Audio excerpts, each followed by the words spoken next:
You nak pergi haji tak? Dia cakap, wait, apa ni? You want me to go haji? Dia cakap, kita ada visa mujamalah, tapi you have to pay everything yourself. Kita kasih you dia punya visa saja. So what happened, Emirates dan syarikat penerbangan yang lain daripada Saudi, dia punya deadline untuk masuk Mekah earlier tau. Bila pergi tu, kita kena keluar balik plane kan. So that one kita memang tak sangka lah. Masih boleh masuk Mekah, tapi only Saudi plane. So kita hampa, very hampa. Kita terima WhatsApp daripada Saudi Embassy.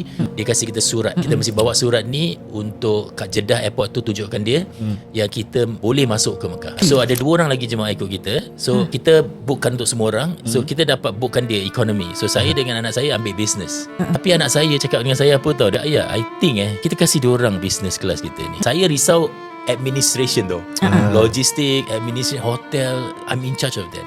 But because dia not involved in that, dia jadi orang yang tenangkan saya.